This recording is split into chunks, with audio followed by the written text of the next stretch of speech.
हे cuties, welcome to my mini vlog. Please ignore my mirror. तर हा लेस्ट post माझा व्लॉग असणार आहे बिकॉज मी संडेला हेअर कलरसाठी गेले होते. माझा हेअर डे होता. खूप केस खराब झाले होते आणि कलर पण करून खूप महिने होऊन गेलेले. म्हटलं चला कलर करूया. मस्त मध्ये थांबवून ज्यूस पिलो कारण आम्ही दोघांनी नाश्ता करून निघलेलो, जेवण केलं नव्हतं. मग पोचलो आम्ही हिंजवडी फेज 1मध्ये हाय स्ट्रीट मॉलमध्ये.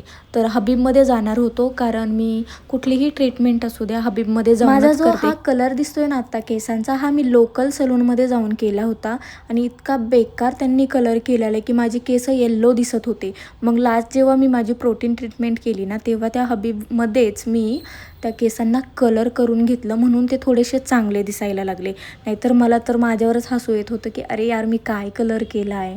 नंतर मग त्या दादांनी मला छान इथे कलर सजेस्ट केला आणि हेअर वॉश करून मग कलर करायला बसलो.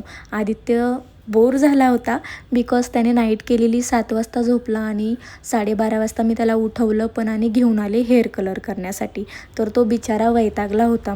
इथे ना खूप जास्त गर्दी होती, तर मला असं झालं होतं कधी माझं आवरेल आणि मी कधी घरी जाईल, त्यात कधी मी माझ्या केसांचा कलर बघेल याची मला घाई झाली होती.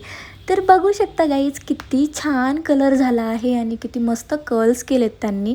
मला तर माझा हा लुक जाम आवडलेला आहे. कलरसुद्धा खूप मस्त झालेला आहे. तर मग नंतरनं मी हे वेयाचे 2 प्रोडक्ट घेतले, शॅम्पू आणि कंडिशनर, कारण माझे केस खूप ड्राय झालेले आहेत.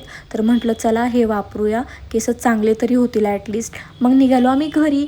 जाता जाता छान आम्ही थांबलो एका ठिकाणी आणि जेवण केलं.